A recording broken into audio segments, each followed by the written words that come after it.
Oklahoma has developed a reputation as a state that is open for business and that offers numerous business incentives to expand or relocate to the state. Have these efforts been successful, and should Oklahoma continue to offer a wide range of business incentives given recent budget issues? We'll start left to right, starting with Joe Maldonado, and then we'll rotate that as we go, and that's a whole nother issue. We'll get there. So let's go left to right. Joe? Hi, ladies and gentlemen. Thanks for having us here on the ballot. My name's actually Joe Exotic. Oklahoma has been open for business for quite some time for a special select group of people. The windmill farms, the oil companies, big businesses, in order to give them tax breaks to come into Oklahoma and open up their businesses. But the problem with that is when the oil goes boom, everybody's unemployed and they go back to wherever they come from until the oil picks back up. Meanwhile, the businesses that struggle in this state, which is the mom and pop businesses like yours and mine, continue to pay the highest tax rates, and we work the hardest in order to keep this state functioning by hiring people and keeping the taxes going so we can pay the bills. And as you see the budget this year, we didn't even pay those bills because we are an open state for business and given so many tax breaks and everything else.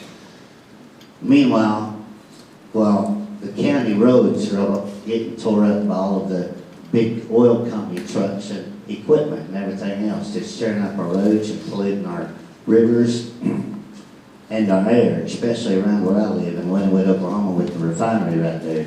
They're pumping in 300,000 gallons of sludge oil and chemicals into the Ouachita River that runs through 7 different Indian tribe territories from there to Texoma. And they have the lowest tax rate in this state. So what we need to do if we're going to open business in Oklahoma is we need to make it fair for everybody. I think we should have a flat tax rate for everybody to pay so everybody can compete on the same field. It doesn't matter if you have 4 employees or you got 2,000 employees. So in order to say that Oklahoma has been successful with the open for business policy, I'd say that we failed that by close to $800 million this year. Hi, my name's Kevin Stitt. It's great to be with you today. Thank you so much for coming. You know, this is the reason I'm running for governor. As a business guy, after I graduated from Oklahoma State, I moved to Tulsa, started my business with $1,000 in a computer. Today, we employ more than 1,200 people. I travel all over the country and I see tremendous momentum. The states around us are booming, and yet we're down in the dumps. So that's why I'm running for governor. I look at the incentives, and I look at, I'll just give you a quick story. So a buddy of mine lives in Tulsa, works for a company that buys gun manufacturers. They own gun manufacturers around the country. And so he lived in Tulsa, so he had a 60-person back office that he wanted to move to Tulsa. So it was HR jobs, it was accounting jobs, they were actually in Florida. And so he called the Commerce Department, and 4 days later, he got a return phone call. And they were like, well, if you move them, let us know, whatever. So he's like, well, that wasn't very positive. So he didn't move the company up here to Tulsa. 3 or 4 months later, they ended up buying Daisy BB guns over in Arkansas. Everybody had a Daisy BB gun growing up. So he bought Daisy BB gun. Here was the difference. The day he closed on that, the governor of Arkansas personally called him and was like, thank you so much for buying this company. I want you to have my cell number. We want you to grow and expand. You call me and let me know what you need.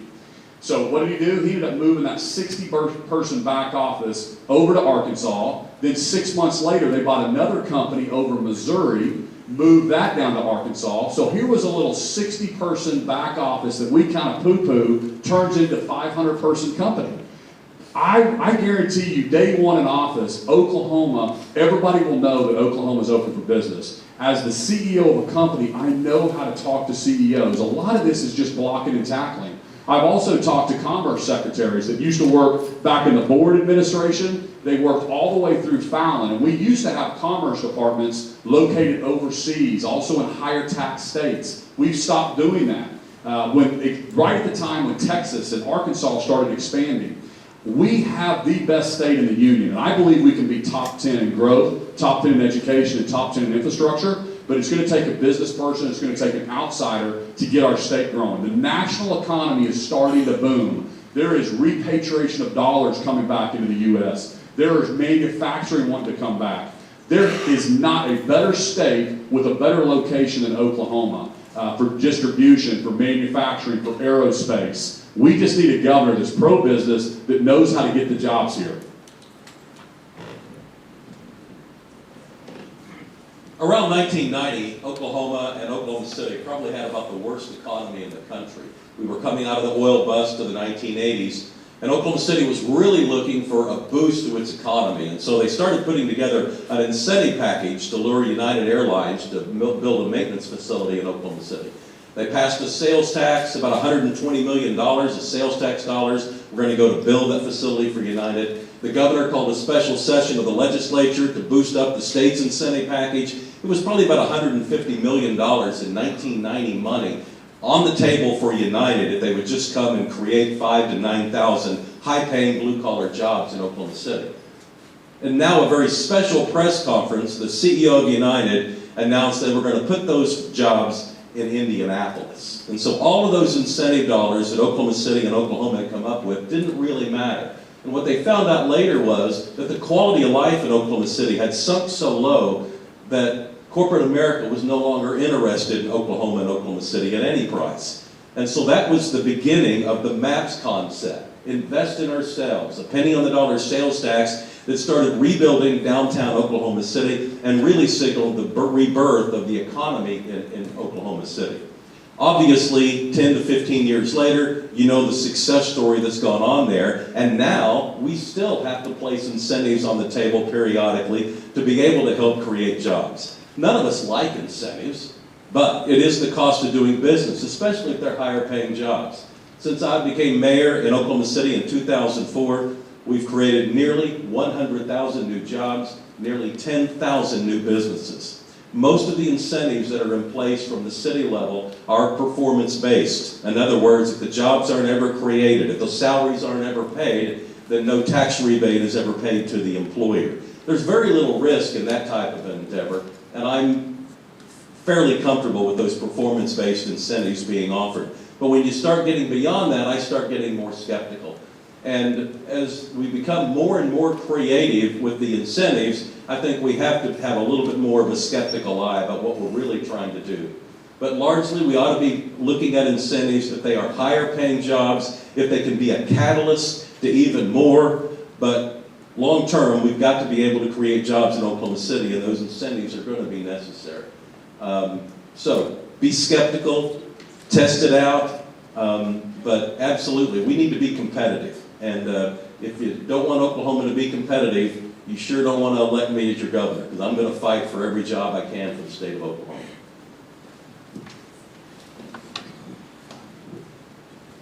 Good evening.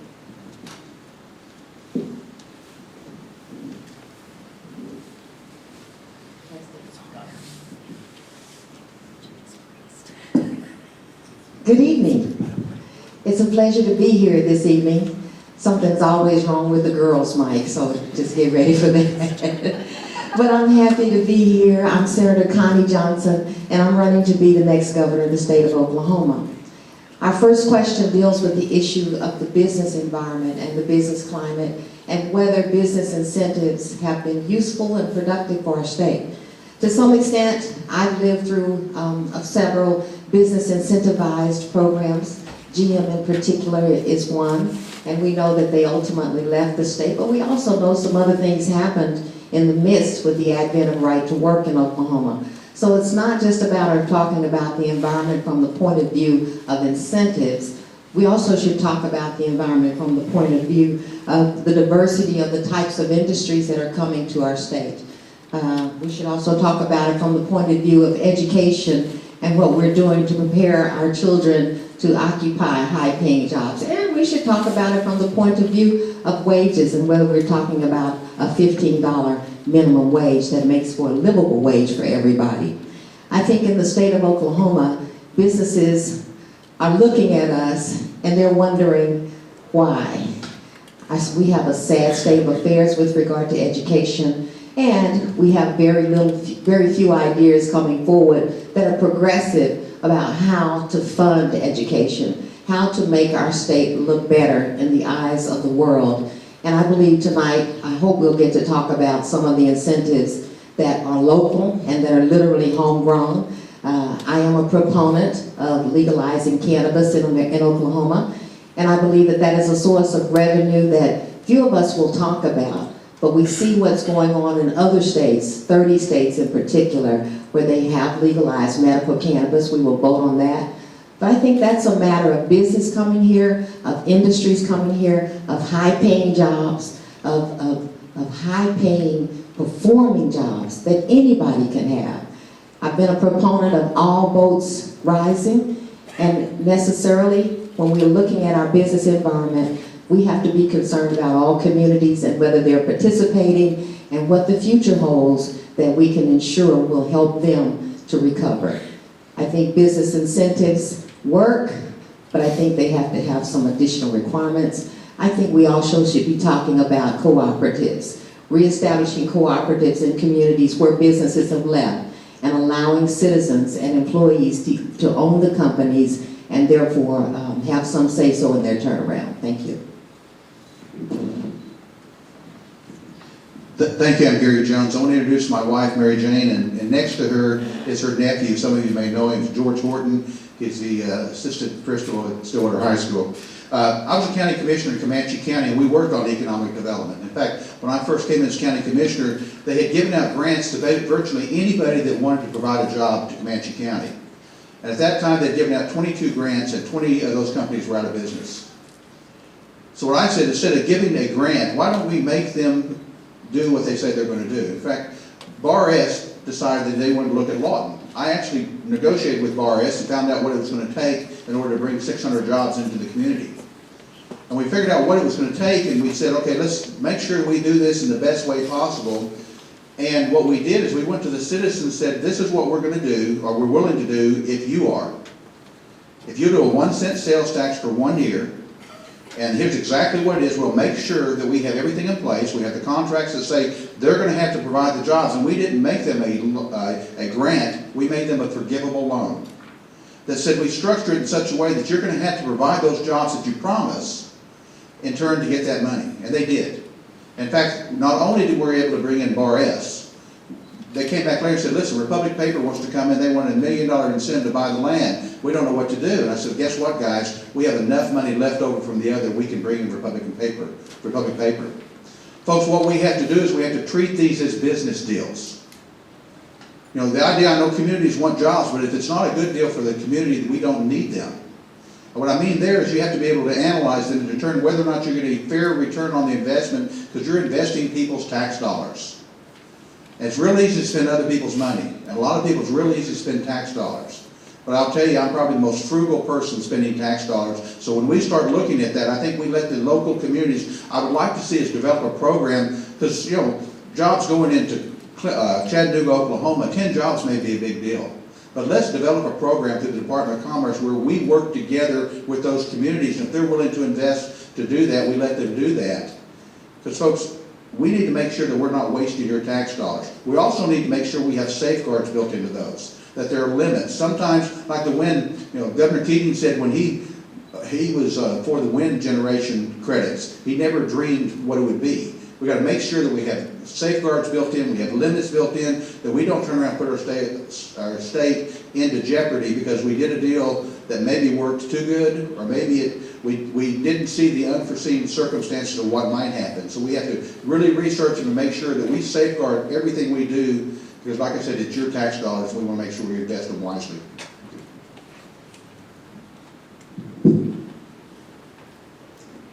Thank you very much. We were asked about business incentives, and I call that corporate welfare. I know that we've had some bad experiences. I think we'll remember Boeing being one of them. We gave them a lot of business incentives, corporate welfare, and they came to the state. We thought they'd bring 1,000 jobs. We were pretty excited about that.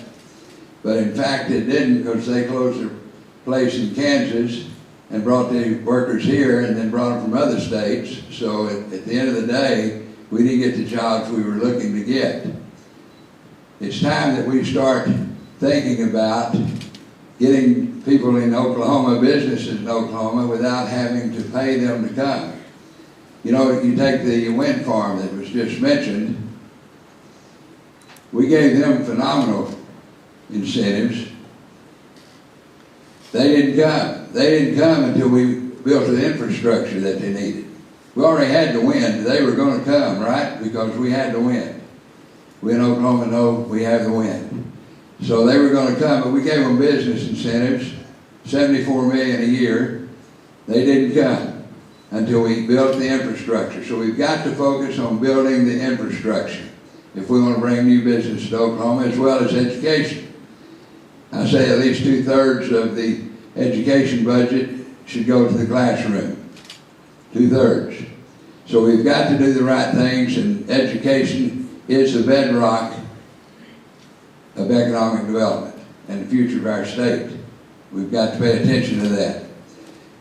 I saw where Representative Cootie today, I believe it happened today, it could have been yesterday, I just read about it this afternoon, offered a bill to stop the wind credits, $74 million a year. I was rather intrigued to see that not only did he offer it, but his territory that he covers has the largest wind farms in the nation, but he still offered a bill to cut the tax credits. A lot of Republicans voted against it, and a lot of Democrats voted against it, but thankfully it passed. I commend Representative Cootie. We need more leadership like that in our state. We need a leader that can make tough decisions and enforce tough decisions. I'm an outsider. The polls show that our state needs an outsider running our state, someone that's not compromised, someone that can go in and do what's the best things to be done for the people of Oklahoma. That's what Representative Jeff Cootie did. I thank God for Jeff Cootie. We need more like him. Thank you very much.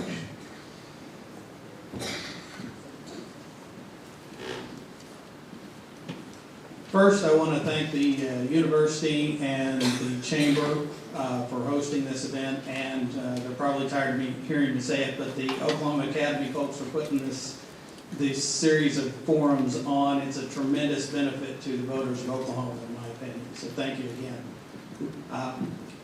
When it comes to incentives, what typically happens is that some incentives get passed, and then some politicians hold a press conference and pat themselves on the back for bringing jobs or whatever business it is that comes from the incentives. And whether the jobs actually stay or not, whether they actually take hold, which as we have seen in many instances they don't. We don't see the opportunity cost from those incentives. You don't see you can see in a city where there have been a lot of incentives invested in a certain part of town, but you don't see the other parts of town that are not as affluent, that maybe have high minority populations, where the roads are full of potholes to be close enough to be impassable. You don't see the lack of ability of the police force to patrol areas appropriately because they don't have the manpower. You just see where the politician points to the shiny thing that they brought in. So we need to consider that opportunity cost when we're looking at these incentives. When we are not funding mental health that we desperately need, when our schools don't have the funding that they need, when our prison guards are woefully underpaid, when we have these core services that everybody in the state wants and wants to be funded appropriately, and we still have $450 million in incentives that we're not even considering, or only just now beginning to consider after several years of budget shortfalls, I think the two establishment parties down there at the Capitol are doing it wrong. An approach that is without fear or favor, that doesn't give incentives to special interests in certain groups, leads to a low tax burden for all and more opportunity for all. Economic development is going to start with providing more opportunity for all. If we can invest in our people, if we have machinists, welders, electricians to fill jobs that we can't fill right now, if we can begin to produce those people, there will be companies that are paying to come here rather than trying to get us to dip into the taxpayer's pocket for them to even think about it. So that would be my program. Thank you. Good evening. My name is Todd Lamb, and I'm an Oklahoma State grad. I'm also a former football player at OSU. Perplexed looks. Let me explain. If you're a die-hard Cowboy, I think we all are here probably, and you had no clue I played football here at OSU, don't be alarmed by that. There were days I wondered if Pat Jones knew I played football at OSU. But I'm proud of my time here, and I enjoyed my time here in Stillwater. Before I get into answering this question, I want to say a public hello and thank you to Congressman Watkins. Congressman Wes Watkins is here this evening. Congressman, you've been a member of the Republican Party and successful, a member of the Democrat Party and successful, and a member of a third party and successful. Wes Watkins, you're an example for every man and woman on this stage tonight. Thank you for your service of integrity and passion on behalf of Oklahoma and this great country. Regent Watkins, Lou, thank you for your service to Oklahoma State, the Board of A&M Regents, and your commitment to higher education and your service of integrity and passion for our state. It's wonderful to see both of you this evening. I was given a hand. Please give me 11 seconds back, Julie, for that applause. I was born and raised in Enid. Some know my background in policy. I also have a background in law enforcement. I'm a former special agent with the United States Secret Service. I say that to really say this. I look through that lens most of my profession and in this campaign for governor. When I was in the Secret Service, I went through a 5.5-month rigorous academy. Every assignment I had in the Secret Service was detail specific. A gun was never slid across the table in my direction.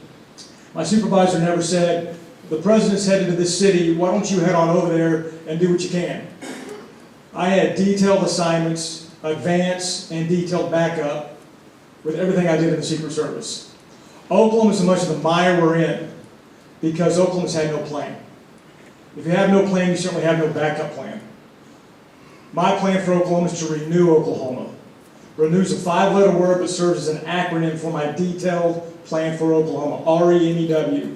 Reform and restructure state government, starting with the budget process, education funding, but coupled with reform, neighborhood focus of 77 counties, economic diversification, and work. Incentives.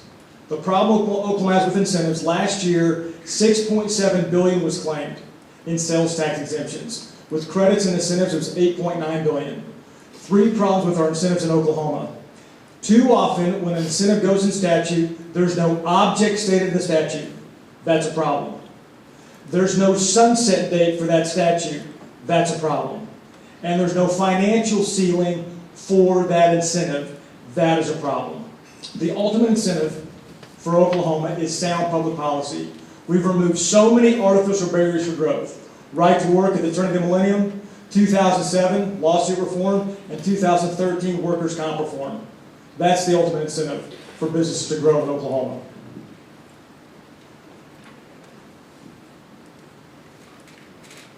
Testing. Just wanted to make sure I didn't have Senator Johnson's microphone.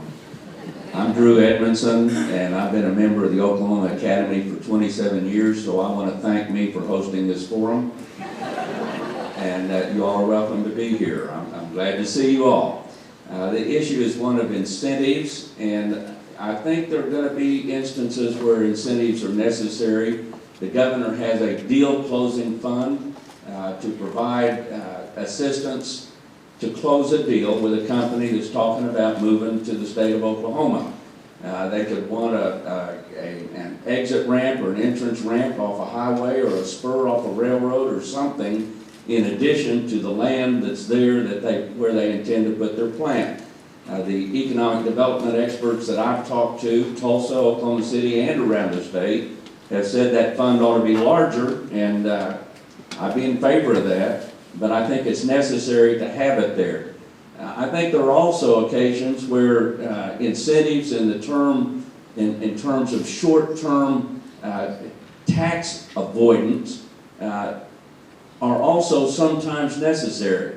But I do think they ought to be short-term, and sometimes perhaps just during the development of the property. Before it's up and making money, they ought to get a break perhaps on that. But I'm opposed to long-term tax incentives like that would impact upon the budget of municipalities and county government. We just can't afford that kind of a tax giveaway. And the distinction between those, I think, is going to call for a governor who has judgment and experience and the ability to look at those matters and make an informed decision about what's necessary and appropriate in a given situation. We do get high marks for being business friendly. The last time I looked, I think we were in the top 5 among the states in terms of being business friendly. We did pass right to work, tort reform, workers' comp reform. We've passed all of that. So why aren't businesses just flowing into the state of Oklahoma? And I think the answer to that is fairly simple. These same people that I talked about in economic development have told me that they've gotten the same answers from corporate CEOs time and time again. And that is the rhetorical question, why should we invest in Oklahoma when you're not?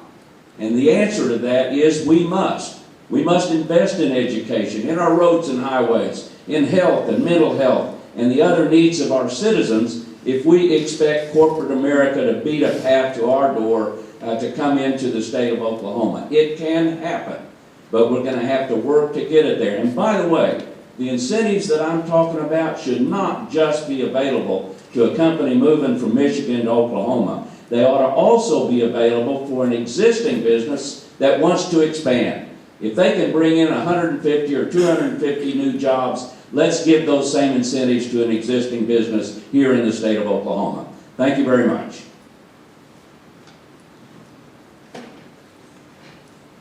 Hi everyone, I'm Rex Lawhorn from Broken Arrow, and I come at this from a little bit different angle. I'm a business person, I've never worked in government, so whenever I'm talking about business, I'm talking about it from the perspective of the business. So let's talk about why businesses choose to move or choose to expand. They don't do it because there's an incentive. That's a short-term goal. I'm going to have 1, 2, 3 years of a favorable tax code. It may accelerate the process, but that's not going to cause them to make the decision to move. They are going to make the decision to move because it is more profitable in the long run. It ensures the long-term economic gains of the company if they move to a more favorable corporate environment. We talk about Oklahoma being open for business, but then we also have to talk about GM closing their manufacturing facility in Oklahoma City. We have to talk about American Airlines closing their repair facility in Tulsa. We have to talk about TriStar Aerospace, who I worked for, who closed their shop and moved to Dallas, Texas, because it was a better, more favorable tax environment. Warehousing taxes, workman's comp taxes, which we have reformed. Then I went from there over to Williams Communications in Tulsa, Oklahoma, who turned around and sold their company to Southwestern Bell, who closed up shop and moved to Dallas, Texas. Why? Because they have a more favorable tax code. We can look at this by looking at the revenue streams that just our education system has. Why are there 52 different revenue streams that go to our K-12 schools? Because we have a very complex tax code that is not corporate or individual friendly. A company is going to come to the state of Oklahoma because the core services are in place that are going to allow them to get their goods to and from the companies. They're going to do it because their employees are going to be happy. They've got good education systems for their kids. They have places that they can go and visit to entertain themselves. These are the types of things that lead the company to make the decision to move to the state of Oklahoma. So when we are investing $100 million in a specific company over the next 5 years to get them to move to the state of Oklahoma, that's icing on the cake for them. That's not the reason they decided to move. They decided to move because their employees were going to be happy and because they can get their goods and services to and from their corporate interests. When we have these discussions, we need to be thinking about where the money should be spent that creates the environment to where these companies actually want to move to the state of Oklahoma, regardless of incentives. That means that money needs to be spent on our core services. We need to make sure that our roads are in good shape. We need to make sure that our education system is top-notch. That's what's going to cause the companies to move to the state of Oklahoma. And if you need any evidence of that, use the evidence of the fact that we have $450 million or up to 2 point however many billion dollars that we are giving in incentives, and the companies still aren't coming. They don't work, they haven't worked. We need to go back to core services, and then they will come. The next question relates to education in Oklahoma. We will start from Mr. Lawhorn and work left. The Oklahoma Academy has covered education directly and indirectly in numerous town hall conferences, from as far back as 1988, where our recommendations were the basis for House Bill 1017, and as recently as 2012. Be sure to check the website. This is my sales pitch here. okacademy.org in the library section to where we have addressed many of these issues, and you can find recommendations from Oklahoma's that have been developed over the past several years.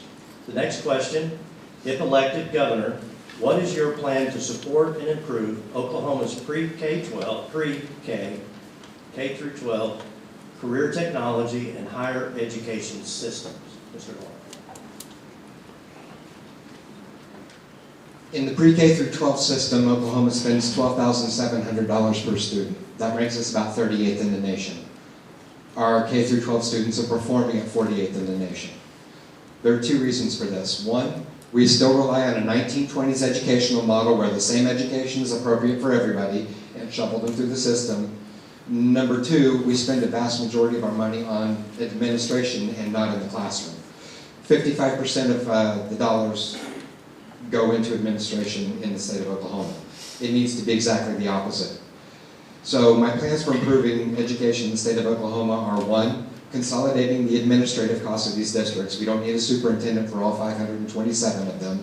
There are some school districts in the state of Oklahoma where the per pupil spending, the first $927 of that student's spending goes to pay for the administration, goes to pay for the superintendent specifically. So they say that a superintendent should be able to efficiently manage a school system of 2,000 to 4,000 students. That means that we should have about 99 superintendents in the state of Oklahoma, not 527. That by itself puts $175 million back into the classroom. The second thing we need to look at are the $800 million in subsidies that we're giving higher education. That money is largely being used to attract students from out of state, give them an education, and then send them back home because we don't have a job waiting for them here in Oklahoma because we haven't invested in our core structure and haven't invested in our state. So we need to be doing a lot wiser things with the way we are using our spending. The second thing we need to do is realize that the economy has changed. The people at 23rd and Lincoln, by and large, are not educators, have not been educators, but they're still operating under old mentalities as far as how they're going to legislate how the education system works. So they still use that same 1920s industrial model mentality. Here in recent years, we've made some strides in it. For instance, I believe that there are 8 school districts in the state of Oklahoma that are using what's called the Summit program, which is it's self-directed learning from the student to where the teacher has one-on-one time with each and every individual student, and enables them to cater and customize to that student's abilities and proclivities, what they want to learn. And it also gives them the ability to have that one-on-one attention with the students that need additional help. Another thing that we need to look at is expanding homeschooling and online options. The most efficient school system that we have in the public school system is the EPIC charter school system with about 40,000 students. For about half the cost, they are producing a better educational model than our brick and mortar public schools are. It's still a public school system, still funded by the state of Oklahoma. but they are getting much better outcomes, again, by catering their education to the students, where the parents have the control over what that student is studying. Whenever you have that triangle, the parent, the teacher, and the child that are making the decisions, you are always going to have a much better educational outcome, and that's something that we need to expand.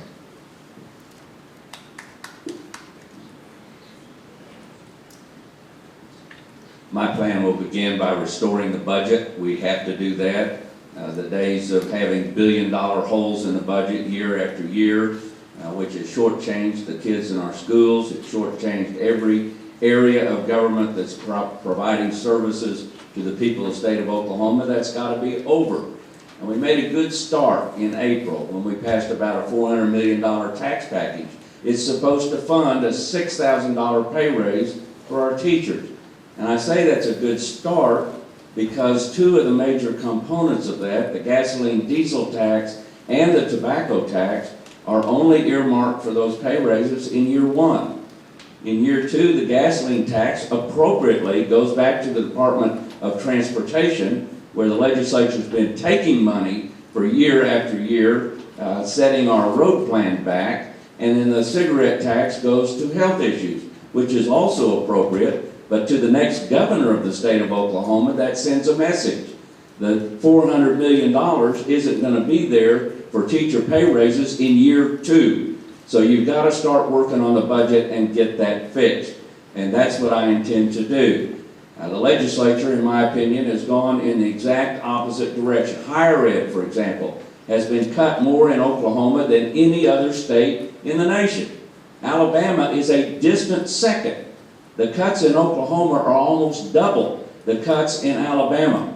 But rather than raise the gross production tax back where it was at 7% and allow companies that are extracting billions of dollars from under the soil of the state of Oklahoma to pay their fair share, instead the legislature would rather see a tax on students through higher tuition year after year after year. That's wrong, and it's got to be reversed. That is not to say that we can't have administrative efficiencies in education, and we need to insist on it. We need to insist on the ability to save money every way that we can. If schools decide not to consolidate, not to close down, then let's work with other schools to make sure that classes are shared through closed-circuit television. So a small school doesn't have to have a physics teacher, a calculus teacher, a French teacher. They can share those teachers with other districts in the area. Those savings can be had. Administrative savings can be achieved. But the first rule is to support our schools, because it goes back to the first question. How are we going to get industry to come into the state of Oklahoma, or existing businesses to expand rather than move to another state? They will look to the quality of our schools, the quality of our health, the quality and safety of our streets. That's what they're going to look at. And if we don't invest, we're not going to get the jobs. Thank you very much. Question was, if elected governor, what would you do to support K through 12 career tech and higher ed? 3 minutes, go. That's going to be tough to do. I'm married to a classroom teacher. My wife teaches 5th grade. I think she's the greatest teacher in the state of Oklahoma. Been married 22 years. In a government administration, here's what you'll see. A requirement that of all the education funding appropriated from the legislature, a minimum of 65% must be spent inside the classroom. It's simple. That's where the two most important people in education reside: the students and the teachers. And somebody asked me once after forum, well, going from 60 to 65 is that big of a needle mover? The statewide average, in one report I've seen, ladies and gentlemen, the statewide average of classroom expenditure from appropriated dollars is less than 46%. Requiring a minimum of 65, does this. Helps with teacher pay, new textbooks, new whiteboard technologies. If in House Bill 1017 in 1990, had we required this, Oklahoma could possibly be leading the nation right now in teacher pay. We've got to have reform in fiscal accountability in education funding. Also in a government administration, it's time we reform some rigor. Last year, of all the high school graduates that went on to college, 40% had to be remediated when they went to college. 40%. We're approaching 1 out of 2. Right, Doc? We're approaching 1 out of 2 in Oklahoma. Oklahoma third graders must be smarter than Texas third graders. Oklahoma third graders must be smarter than Chinese third graders. It's time we require third grade reading and third grade math before these youngsters go on to the 4th grade. Rigor reform. Higher ed has been an example of cutting administrative costs and saving backroom services, and sharing backroom services rather. And Lou Watkins again was an example. The Board of Regents at A&M has done more in their system than probably any higher ed system in the entire country. They're a model. But higher has been cut 22% over the last 3 years. We must invest for the future in higher education. But here's a great challenge we have in education. There's a chancellor of higher education, picture him or her right here, a chancellor of higher education, totally autonomous. A state superintendent elected by the people, a director of career tech, autonomous right over here, and whomever the governor is appoints a secretary of education somewhere in the middle. That's 4 silos of education, and we continually scratch our heads and wonder why we have challenges in education. We must streamline the process and focus on the next 20 years in education and be a national model and leader with fiscal reform and rigor reform.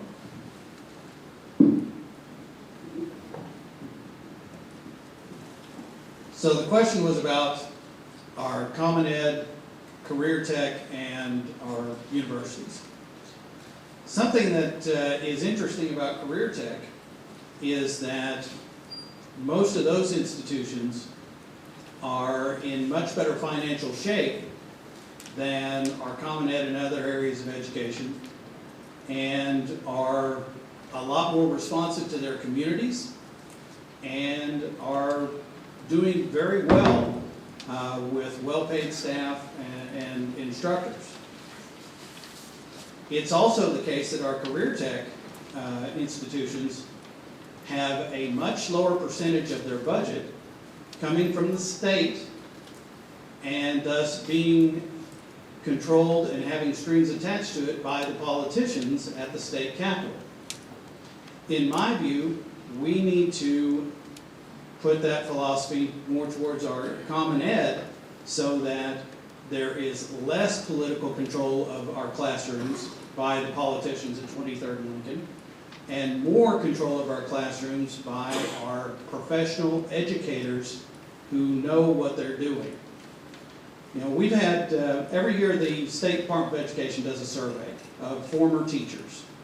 And the survey that they did this year, which you can find on their website, is from January 22nd, if I recall correctly, showed that 62% of those former teachers said it would take more than money to get them back into the classroom.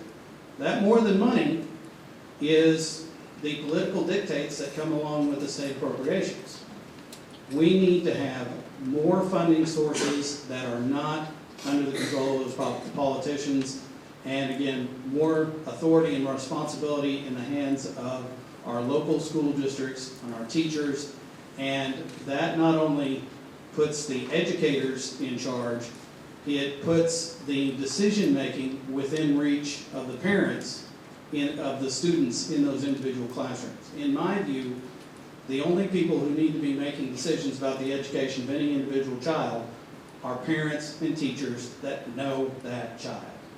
So my program for education would be to devolve authority and responsibility back down to the local schools and give those schools the ability to innovate and really serve their students as they see fit. One of the things that we have in this state that was passed just a couple of years ago with bipartisan support was the ability of our local school districts to use conversion schools. They can take all or part, even down to a single classroom of their school, and designate it a conversion school and operate under the rules of a charter school that gives them much more flexibility to serve our students.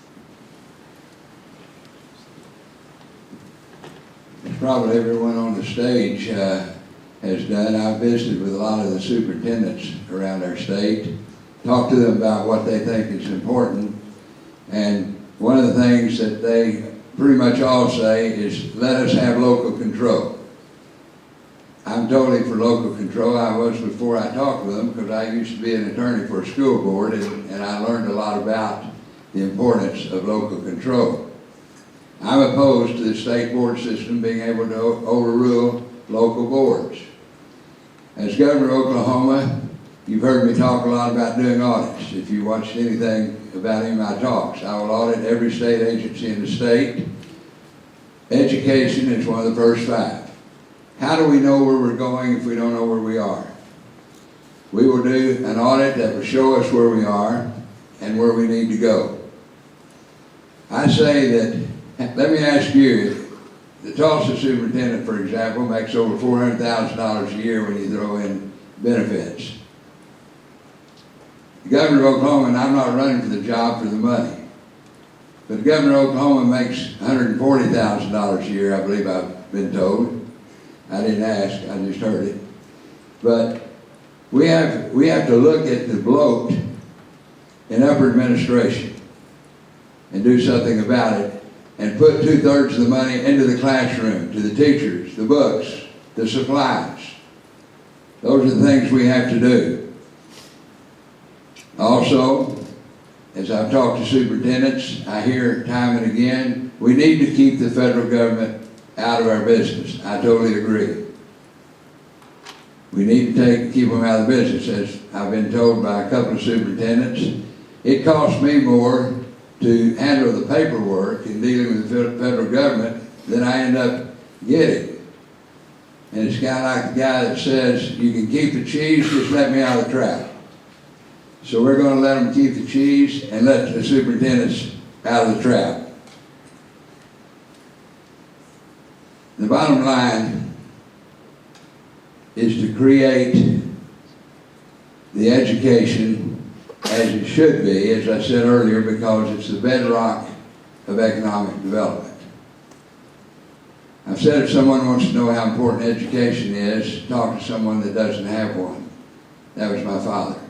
He went through the 3rd grade. I grew up on a cotton farm. He was a sharecropper. Worked 2 and 3 jobs, and I didn't get near as much time with him as I wanted, and one day I was fussing a little bit. I wanted to go fishing. He said, son, I don't want you to have to live the life I've had to live. I want to make certain that you can get a college education. So I'm the first one in our family to get a college education. I know how important education is. Thank you.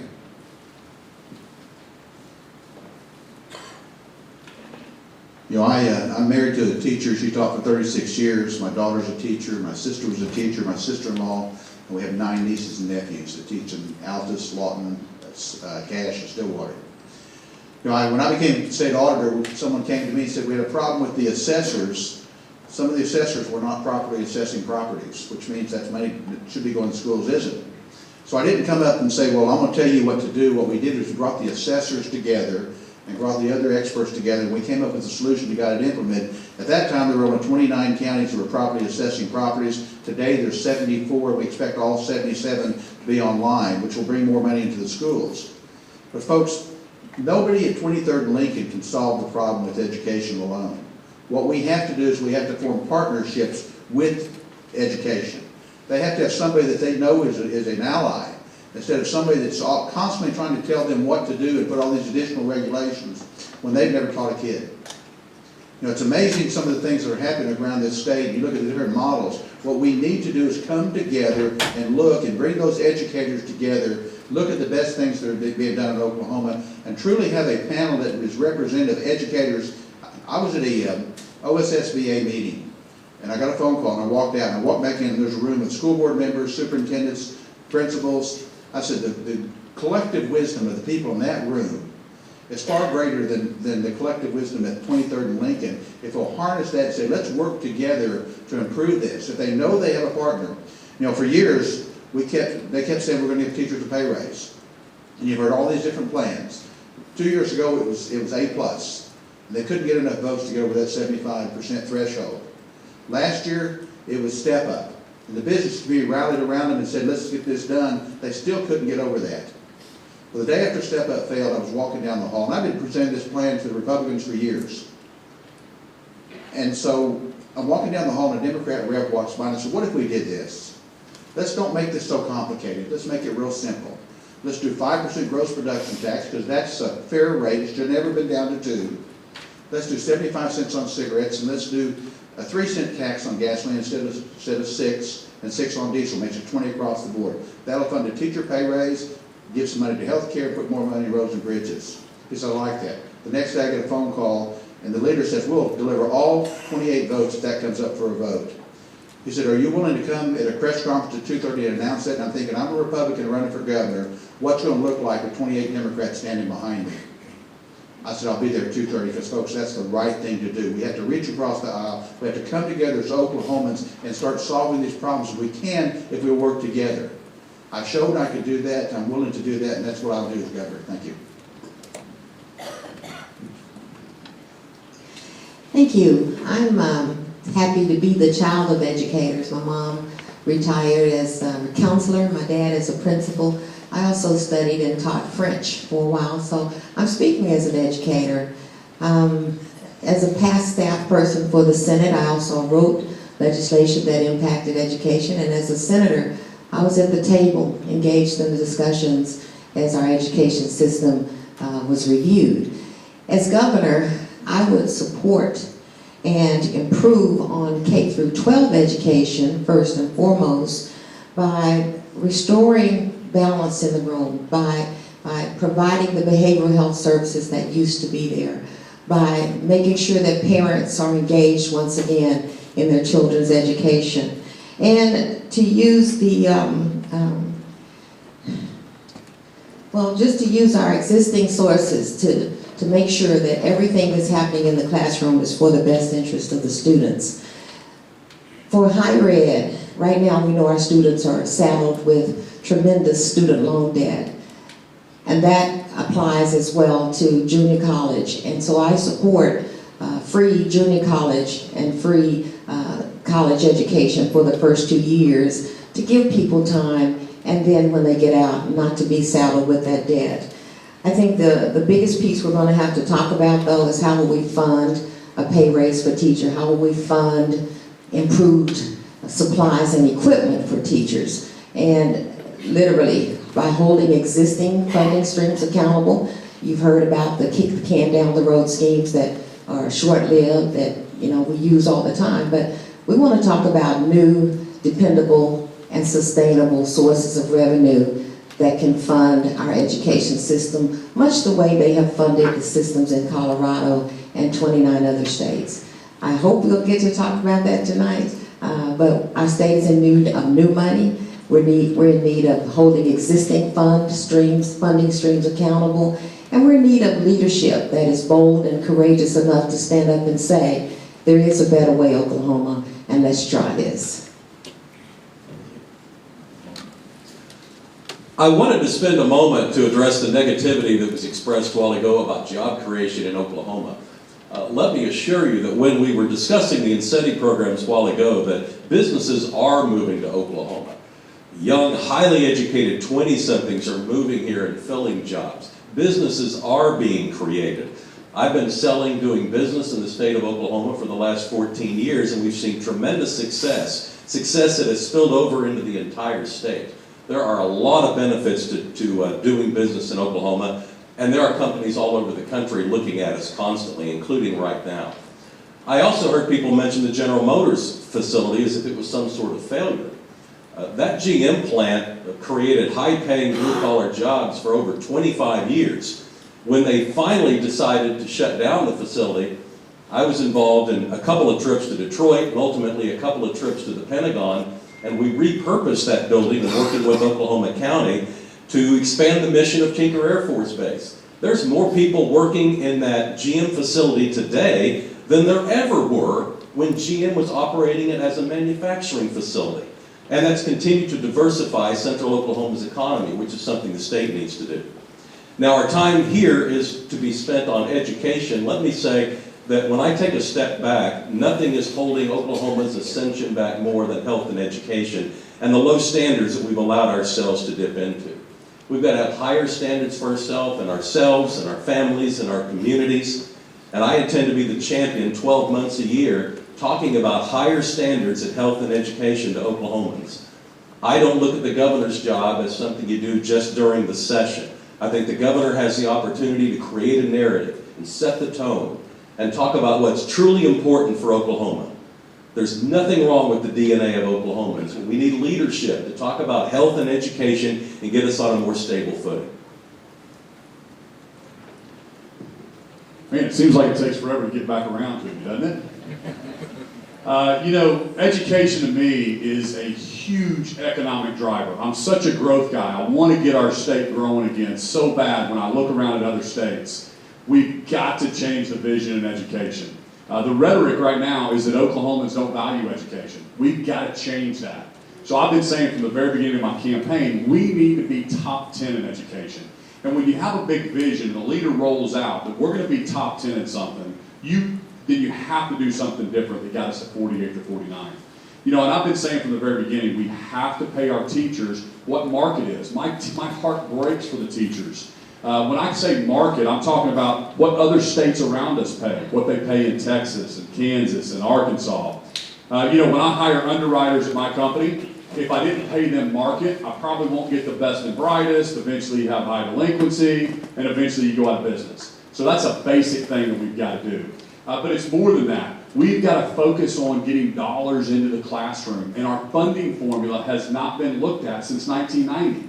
There's always a lot of good ideas every 8 years, but it's going to take an outsider, a business person, somebody focusing on real change to actually do these things. That's why I'm running for governor. I think this is going to be, you need an outsider, you need a problem solver to get in to fix this. When I look at, I was over Western Oklahoma and met a school district over there, and they just spent $1.5 million and built a brand new press box, all right? Then they just rolled out new AstroTurf, all right? I love high school football, but then they said, but Kevin, we don't have paper for our classroom, and we just lost our English teacher.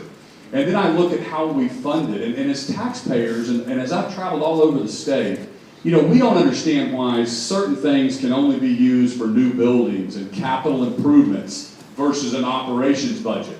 So when I look at other states, Texas, for example, they're allowed to use their ad valorem base at the local county for operations. We have to look at how we fund this stuff because it's all of our tax dollars at the end of the day. And then you've got Common Ed, which is K through 12. You've got career techs. They used to call them VOTEX when we were in high school. Then you've got higher ed, right? Well, I did not realize this till I got involved. I've been in the private sector, raised my family, grown my business. I had no idea that the career techs hate the colleges and the colleges hate the career techs and nobody's working together. Everything is so siloed, all right? We've got to focus on aligning that and thinking about taking our kids, what is it going to take to get our kids ready for the workforce? Not only to compete in the U.S., but also to compete globally as well. So we've got to take industry and figure out what they need. I was in Altus and met with the Air Force Base there, and they are working very closely with their career techs, and they're training A&P mechanics, and those A&P mechanics are then flooded right in there. We need to align industry more with all of our different education systems. Thank you.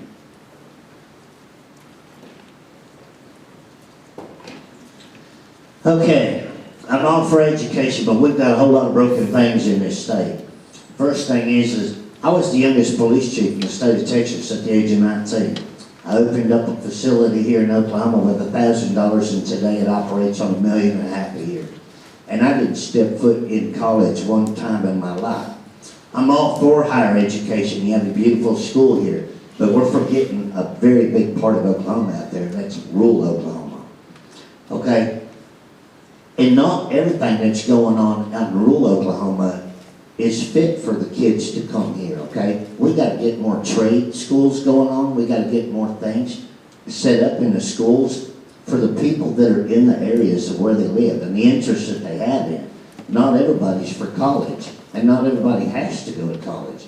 And in order to fix some of the financing and to be able to fund our teachers and fund our education and fund our trade schools and get some different programs in there, we got to get the politicians out of there, first of all, okay? And we got to let the principals and the superintendents of those areas decide what is best for the kids that go to that school. to learn, whether they're farmers or they're welders or they're woodworkers or something else, to learn something besides trigonometry.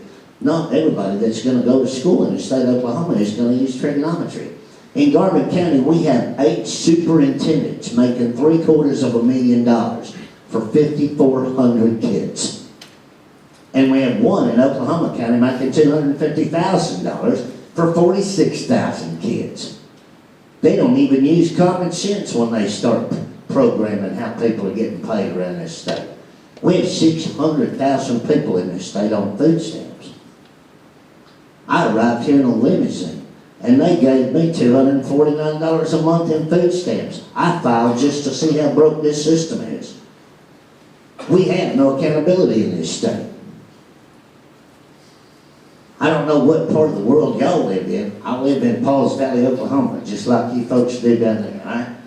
You can't find no help because their drug problem, their alcohol problem, or their teen pregnancy. And nobody cares.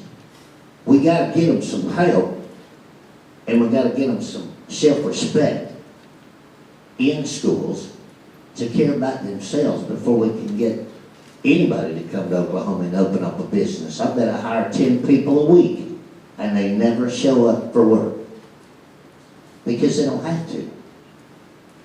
Because the state hands it out too free for people that don't care. And I can't get anybody to invest in my business because half of the people that work for me, fresh out of jail, on prison's doorstep, or they got to go to court every other day. We will enter our third question, and we will move from Gary Richardson to the right, and then Gary Jones to the left. What will be your top 3 agenda items in your first term as governor? Provide the rationale as to why they make your top 3. How will Oklahoma families and businesses benefit from the implementation of these 3 strategies?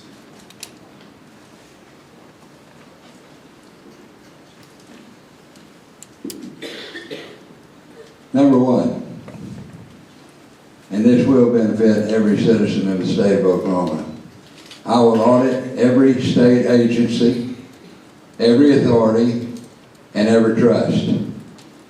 We will get to the bottom of what's going on in our state. Oklahoma, my friends, is not a poor state. We're a state with poor leadership. Throwing money at the needs is to help cover up what's going on in our state. So we will audit and find out. Representative Kelly said recently when they were talking about the $30 million plus misappropriated by the state health department, he said, I'm afraid that we're just seeing the tip of the iceberg. When the leaders of our state was asking when they were talking about the health department and the agriculture department, also misappropriations, as well as the tourism department, they were asked, is this going on in all of the departments, all of the agencies? The answer was, we don't know. My friends, we have to find out what's going on in our state. Number 2, and I've already talked about that, is education. Express my thoughts about education. Number 3, we'll begin the process of taking down the toll gates. I say our state has corruption, waste, and foolish spending. And I talk about turnpikes because I see them as Exhibit A. They aren't the only ones, but I see them as Exhibit A. We were told in 1995 to take the toll gates down by a study commissioned by our state. We don't get a penny from the turnpike toll gates. We were told to take them down. I have a 5-year plan, so on my website, GaryRichardson.org.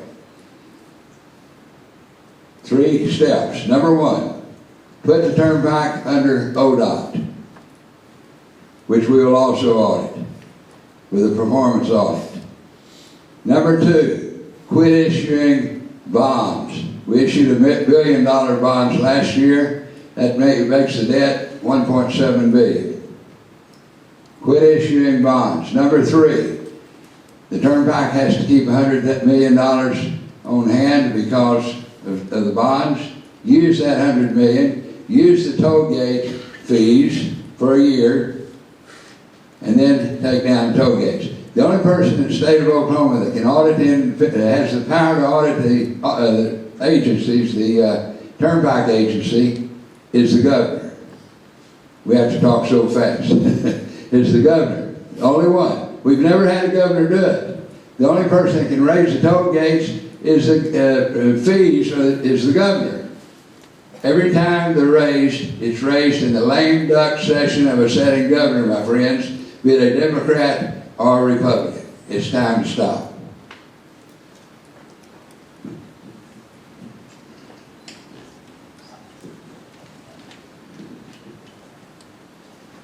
Of my top 3 priorities, I've already talked about a couple of them. One of them is really prioritizing our spending in our state budget. That's going to involve looking at some audits of some particular agencies and looking at their spending. We know that we've had problems at the health department and some of the other departments as far as what they've been doing with some of their funds that has been inappropriate, so we definitely need to look at that. But again, we need to look at the millions and millions of dollars that we have in incentives that we seem to think that we need more than we need mental health and more than we need education funding. Again, you wouldn't run your family budget like that. I don't know why the state should be allowed to continue running its budget like that.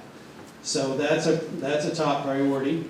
Another priority is education. As I've said, that we need to devolve authority and responsibility down to our local school districts, to our teachers, to allow them to teach and practice their craft and run their classrooms.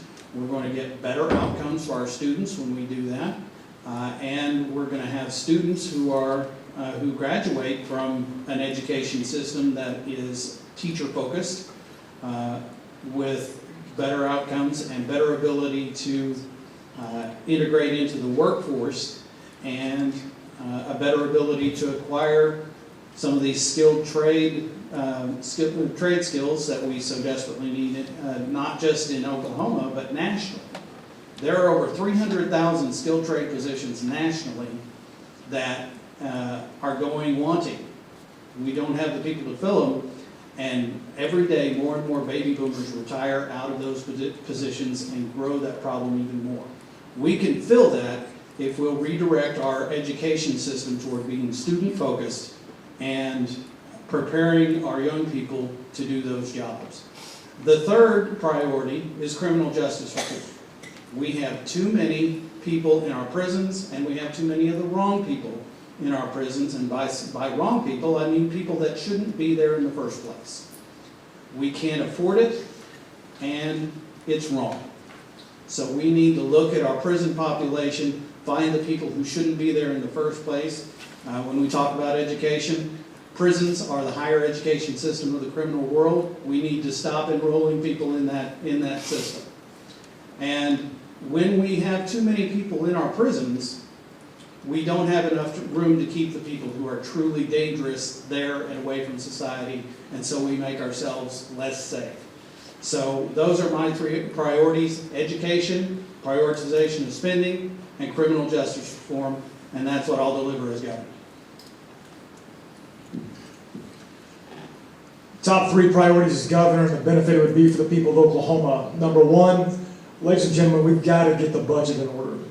In a governmental administration, the first priority will be to get our financial house in order, because everything precipitates from the state budget.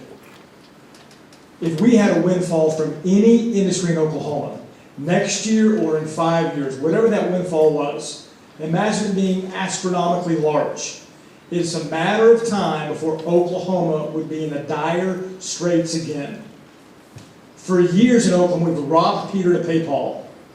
And the Peter that's been robbed most frequently has been infrastructure and roads and bridges.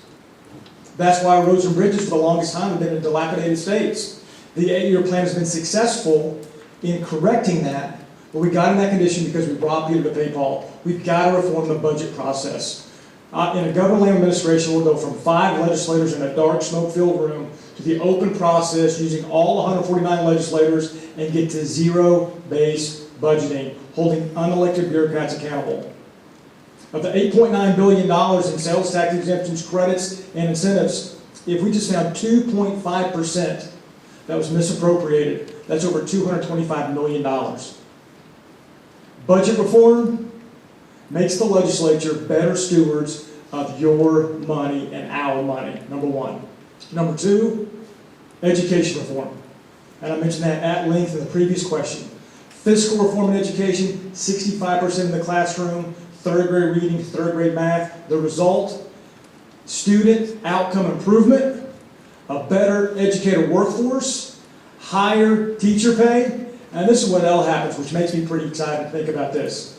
When we reform education, Texas will look north, Florida will look west, Nevada will look east, Boston will look this direction, and say, Oklahoma figured it out.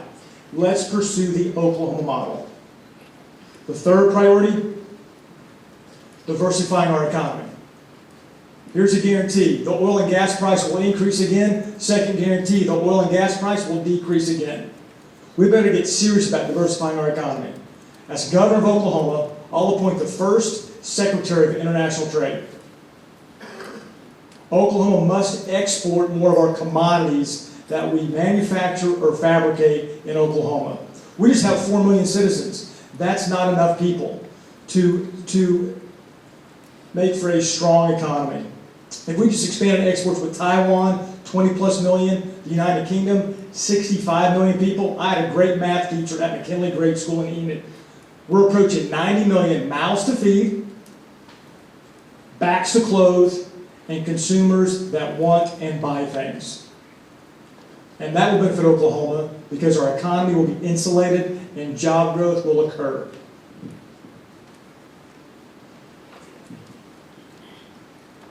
I thought about saying that we ought to make the opossum the state marsupial, but I haven't done my research on that. We may already have a state marsupial. So let's be serious. Number one, we've got to restore the budget. And we can't do it just by talking about it. We need to put the gross production tax back at 7%, where it was. We tried lowering it to encourage horizontal drilling. It worked. That's what they do now. And they're making billions of dollars. They don't need the subsidy anymore. Gross production back at 7%. We need to opt into the Medicaid expansion. Hundreds of millions of our dollars are going to other states, and we're leaving 150 to 180,000 Oklahomans without any insurance coverage. And the upshot of that decision is that hospitals and nursing homes, particularly in rural Oklahoma, are either going bankrupt or on the verge of going bankrupt. And that's depriving not just the Medicaid eligible, it's depriving whole communities of health care and needed services that is unnecessarily deprived. The cigarette tax ought to go to $1.50, and I would favor that even if we didn't have budget problems, because it impacts directly on youth smoking. And the higher the price of a pack of cigarettes, the fewer of our children and grandchildren will start smoking, and they'll live longer, healthier lives. Concrete things that need to be done to put the budget back in order. Job one. Job two, improve our educational system as an attraction to industry, and we can couch it that way, but it's really shortchanging our kids if we don't. We have got to make sure that our education system is fully funded and make the restoration of the reforms of House Bill 1017 the end goal of all of those reforms. We need to get back to a decent teacher salary, a series of pay raises. We need to get back to lower class sizes. We need to get back to teacher assistants or junior teachers in every classroom. We need to get back to mental health professionals, to counselors in our schools. All of that was funded by 1017, and almost all of it has been lost with the budget cuts of the last 10 or more years. We need to do that. And finally, we need to enact the Department of Mental Health Smart on Crime proposal to put drug, alcohol, and mental health treatment facilities within the reach of every Oklahoman across this state. When we do that, then we can start spending $3,000 to $5,000 to treat the symptoms instead of $20,000 to $30,000 to lock somebody up. That's not only the right thing to do, it's the fiscally prudent thing to do, and we need to do it. All of that combined will make Oklahoma a more attractive state, a kinder state, a healthier state, a safer state, and attractive to industry, both homegrown and imported from other states. Thank you very much. I always get excited when they ask us open-ended questions like that because I finally get to talk about whatever I want to talk about. And that rarely happens. We've already talked about two of them, though. We talked about education reform. We definitely have to reform our education system, and that's my #1 priority. It has been for a year and a half now. I've been talking about it. I'm going to keep pushing it all the way through. Even if I don't even happen to win my primary, you're still going to see me on the internet talking about education reform, because that is fundamental to every society and everything that occurs. If you do not have an education system, you do not have industry. You do not have a kinder, gentler society. You do not have money in your society. You don't have anything if you don't have education. That has to be the #1 priority. In addition to the reforms you heard me talk about earlier, such as correcting the spending and getting out of the industrial model, I would like to see other programs come in as well, such as the Swiss-style apprenticeship program. You've heard other candidates talking about how we don't have the students that have the job skills to enter the job market with the 300,000 trade positions out there. A Swiss-style model allows that student, if they decide that's the career path that they want to go in, they get to enter an apprenticeship with a specific company doing a specific job. They train that person to do that job. They get paid to do that job. They get their high school credit. They get their certification to do that job. They graduate high school and they've got a job sitting there waiting for them. That's the type of programs that we need in order to push that type of education system. And this goes back to the same thing of reforming the model to where it's student-centered and it deals with their proclivities and their desires. The second area that we talk about is economic diversity. That's been my #2 platform plan from the very beginning, and we've already talked quite a bit about that. We need to start using the resources that we have in the state for the benefit of the people of the state of Oklahoma. We talked about how the tax programs keep a lot of these companies from coming into the state of Oklahoma because it's just not fiscally responsible for them to do so. They can make more money doing it elsewhere. For instance, we talked about the GM program and how they were able to repurpose that to government jobs. Those aren't private sector jobs. Those are jobs that they took money out of your paycheck to supply. That's not the private industry, and that's not real economic growth. It's artificial. Economic growth comes when individuals have the opportunity to enter a business to sell a product to you for a price that you are willing to pay. That is how you create economic growth, and only the private sector can create that. The third area that we're going to talk about is criminal justice reform. #1 thing we can do to get that done, and you're going to hear me push that, and you're going to hear other candidates push that, State Question 788. We've got to get that into effect because we've got to get those 55% of people out of the state prisons that are in there for smoking a plant, which has the same effect as something that most of us in this room do on a Friday night sitting in our living room by drinking alcohol. There's no difference on that. State Question 788 is the first step for that. We need to keep pushing it beyond that and get all those people out of prisons. Once again, saving money and giving people the health care alternatives that they require.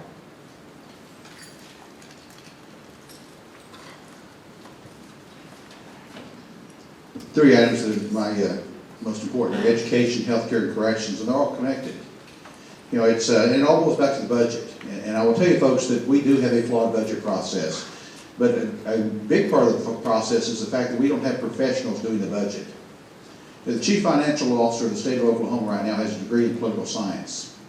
A few years ago, the senator who was the head of the appropriations committee had 2 degrees, music and political science. What we need, instead of having the House doing a budget, the Senate doing a budget, and the governor doing a budget, we need one office of accounting and budgets which is staffed by professionals that truly can bring those numbers together. What we need to do is we've got to, you know, people said, how can we be assured that the money's going to be there for education? Because we prioritize it. And prioritize it means that we do the budget for education and fund it to the proper level before we fund anything else. The law says we'll do it by April 1st. This is the first time since 2004 it's been done. And then you go to health care. You know, we've cut out so many programs. We have people right now that need drug and alcohol treatment, mental health treatment, and they're ended up in prisons and it's costing us more.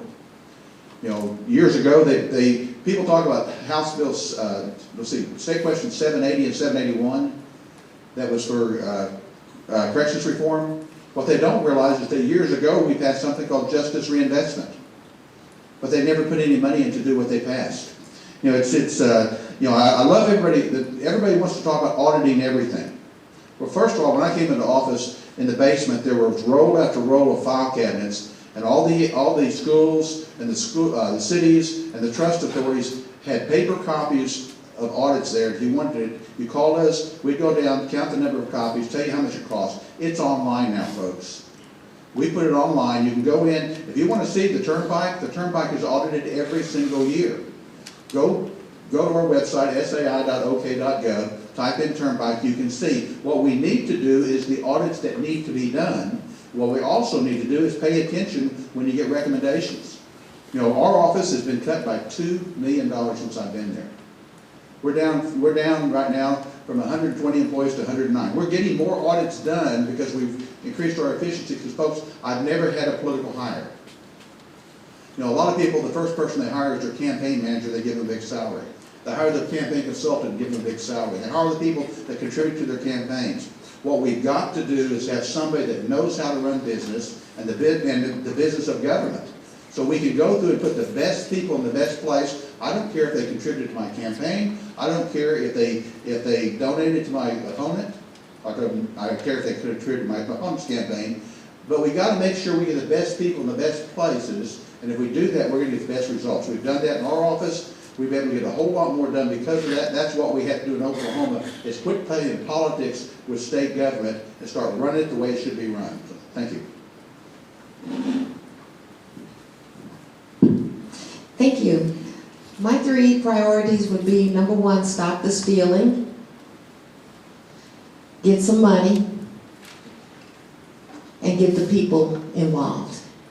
When I say stop the stealing, what we don't realize as citizens is the amount of money, the perverse amounts of money that are going out the back door in our state to a series of privatization schemes. All the way from private prisons, which are driving mass incarceration in Oklahoma, and you've heard several of us talk about that, to private charter schools taking money from public schools, to private child welfare systems, trying to fix a broken system with broken children. The amount of money that goes out of the back door has taken our budget deficit from what was a huge $5 million in 2007 to almost $1 billion, and that's what the people don't realize. Then to get some money, someone mentioned State Question 788. I believe it's going to pass. I believe it's going to represent a tremendous economic impact for the state of Oklahoma. As governor, my first order of business will be to ensure that that legislation continues to develop in a progressive way in order to maximize the benefits to our state. But for us to have the courage to go ahead and try new sources of money like cannabis, wind, and solar. And then finally, the biggest part for me, when I was the U.S. Senate nominee in 2014, 71% of the people did not participate. And here we are today with what we have. Leadership that was elected by less than 15% of the registered voters in Oklahoma. And that's unacceptable. When the people are asleep, the rats are making off with the money. So my priorities are, let's stop the spending, stop the stealing, stop the privatization. Let's fund new resources. Let's be courageous enough to identify those new resources. But then let's get our people involved. Let's talk to people about ways to guarantee their vote, ways to hold elected officials accountable, ways to change our initiative petition processes so that the citizens can have more say-so in government when the legislature refuses to act. Thank you. Through the years, I've had the good fortune to be invited to speak on this campus and in Stillwater many times.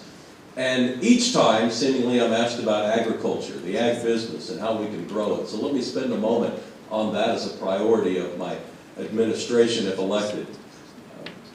First of all, let's acknowledge how large it is, $6 to $7 billion of economic impact, 321,000 Oklahomans working in ag-related businesses. I just think we undersell it. I think there are opportunities with spin-off businesses to get into areas like value-added processing facilities, genetics. Some of the brightest minds in the agricultural field are on this campus. I think we ought to be able to spin off more businesses going forward and grow Oklahoma's economy and use it as a level to diversify. While I'm talking about incentives and opportunities to move forward with priorities, let's talk about the surface of our roads and our infrastructure. As you look at the people up here on this stage, we've probably seen more of our state's highways than anybody you know. And we can tell you with confidence the conditions of our surfaces of the highways. I'll tell you right up front, they're actually a little better than I thought they were going to be.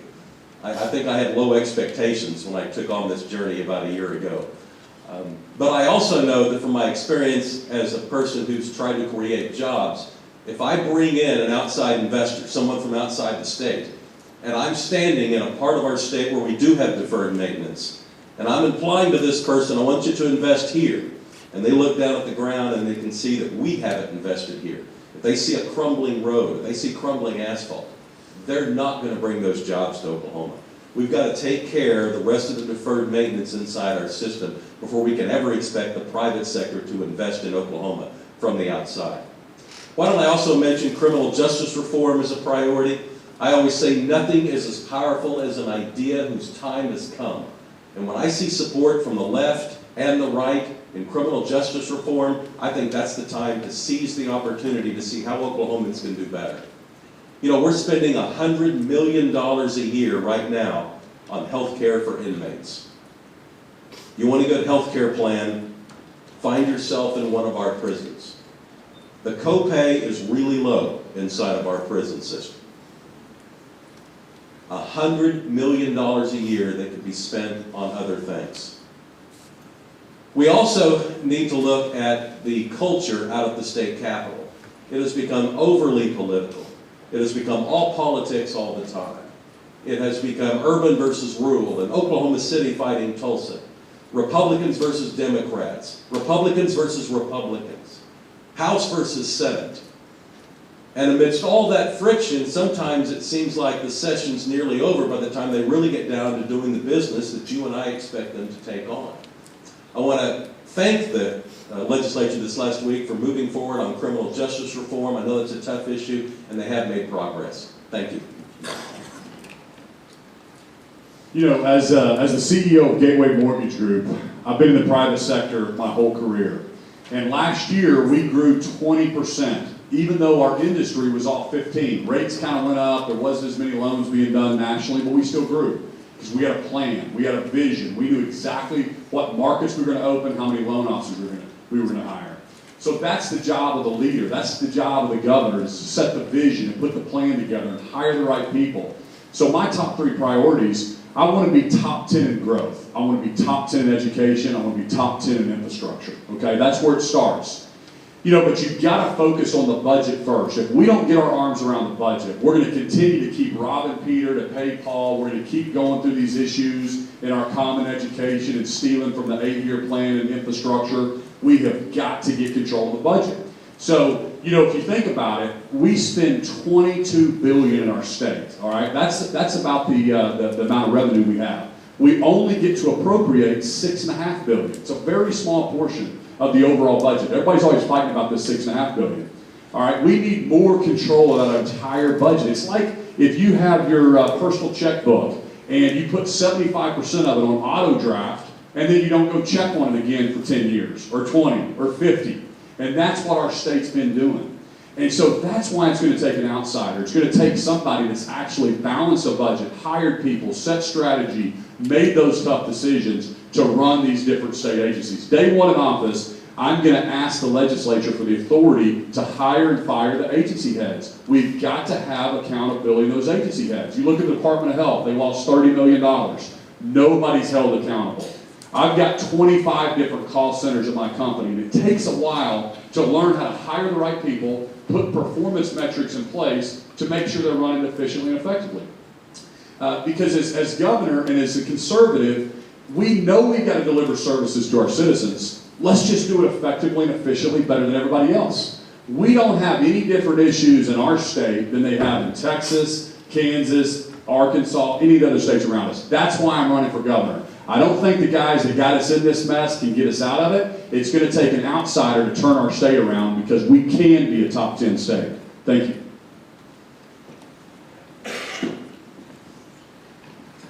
First thing I do the minute I walk in the office is to sign an executive order to make lobbyists illegal in the state of Oklahoma. Because then we have every politician on the same playing field up there instead of who's got the biggest pocket or the biggest donors to pass the laws for whoever they need to, whether it's the oil companies or somebody else, okay? So that would be my first thing. Get them out of our way. The second thing is accountability, okay? I don't know how many of you people work at a job that you could lose $30 million and not go to jail. But somebody up there needs to start going to jail and setting an example that misappropriating hundreds of millions of dollars of your tax money is basically theft. And it's time that they start answering for it. The third thing is we got to build this state back up from the bottom up, okay? All we've heard tonight is corporate talk, how many millions of dollars and how many people we can get in here with incentives. We got to open our parks back up. We got to get our tourism up. We got to make the state look good.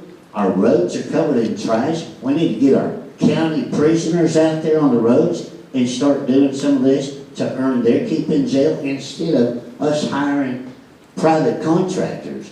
Right now, we're spending $700,000 to haul prisoners from Maysville to Lindsay's hospital, from Lexington to Maysville's hospital for physical therapy. And that's one of 27 prisons in this state. And that's not counting surgeries and doctor's appointments and everything else. Our prison reform here is pathetic. We need to get everybody out of prison that's in prison just because they're paying county fines and everything else and get them back out in society and get them some help. We got to get our citizens that are on the bottom back up before we can get our state back up. And the last thing is, and I forgot the last thing. State question 788, okay? We need to pass this, all right? But we need to pass it completely legal across the board, not just medical marijuana, because we've got them already up there trying to cut it down in House Bill 1120 to 4 diseases. They're already playing your doctors.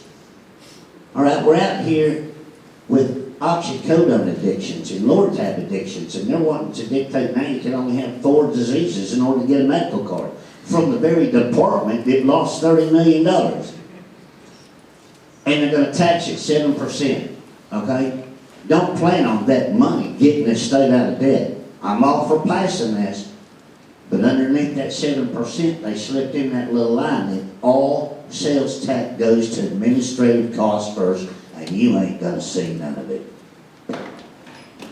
Thank you. Due to time constraints, we will go right into our closing comments by each candidate. There will be 2 minutes each, and we will change the lineup again. We will go from Mr. Lawhorn to the center, and then Mr. Maldonado to the center. So, turn over to you. This will be our last comment. Thank you to the Oklahoma Academy for allowing us to be here this evening and speak to you, the people that we are to be accountable to once we get into office. Thank you to the Oklahoma State University for allowing us to be here, and for all of you, especially for attending, being interested in caring about what happens to your state. Because we've spent a long time not caring what happens to our state and electing people that believe that they know better than you how to live your life. For 8 years, we had Democrats sitting in office that drove us to the bottom of the barrel. And for the last 8 years, we've had Republicans keeping us at the bottom of the barrel. There has to come a point in time where we are able to depend on ourselves, where we are able to depend on our communities, where we are able to depend on our family and friends to make the changes necessary within our communities in order to live our lives as we see fit, as long as we don't hurt anybody else. The Libertarian Party stands for all rights, for all people, all of the time. The government has a role. The government's function is to ensure your individual liberty to have the job that you want to have the industry that you want to have, to buy the products that you want to buy from the companies that you want to buy them from at a price determined between you and the company. We've spent too many years turning a blind eye to the activities of the state. That's led to $30 million being lost from the health department. That has led to the Oklahoma Turnpike Authority raising their fees and every lame duck session. So now that we're paying for something that was supposed to be paid for 15 years ago, that has led to $800 million in our higher education system being used to educate out-of-state students and not going to the students of the state of Oklahoma. That has allowed our education system to spend 55% of their money on administrative costs. That has allowed our roads to fall in such poor condition that states won't even look at us for expansion. I am so sorry I am out of time. I would appreciate you looking for more at Rex for Governor 2018. Thank you. I've been out of office for the last 8 years, so I have an alibi. I do want to make sure my drive home is very enjoyable, so I want to introduce my wife, Linda Edmondson, the chair of the Edmondson for Governor campaign. Thank you for being here, Linda. Thank you. I want to inject a little good news into all of this. Oklahoma has such promise. We have such assets in place. We have natural resources that are the envy of other states, including our water. Texas is ready to fight for our water, and other states are in the same position. We have a workforce that wants to work. We have a career tech system that can match the job requirements of any industry to a workforce that wants to go there and build this state up. We have a transportation system with interstate highways, north, south, east, west, and diagonal, rail transportation, water transportation to the ports of the world. We have all of these things in place, and there's no reason why we can't show the way to 49 other states on how to grow and how to be prosperous and how to create a quality of life that other states will be envious of. I'm looking for that day when teachers from Texas come to Oklahoma because the pay is competitive and the quality of life is better. We can achieve that. There is nothing beyond our grasp. But this year is a watershed. We're going to decide this year whether we want to go forward and capture that vision or whether we're going to continue to slide backwards as we have for the last 8 years. The decision's in our hands. But the last thing I want is 49 other states saying, thank God we don't live in Oklahoma. We can avoid that. We can build a golden future. Join me and let's get the job done. Thank you. I want to thank the Academy again for hosting this event tonight, and Gary, thank you, and Oklahoma State University for unlocking the door and allowing us to come in this auditorium tonight and to be on campus. You got to hear me share some tonight on part of my detailed plan for Oklahoma to renew our state, reform and restructure the budget process, education funding with reform and more rigor, 77 county focus, diversifying our economy, and making Oklahoma work again. Ladies and gentlemen, I firmly believe that Oklahoma's best days are just ahead of us. That's not a platitude, that's not political rhetoric.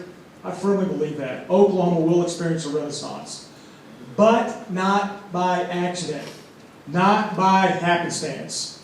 We will only experience that renaissance with a detailed plan. As governor, I'm fully prepared to get to work day one.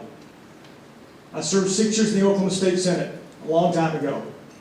I'll be the first governor in state history that ever served in the legislature in the minority and the majority, bringing people together.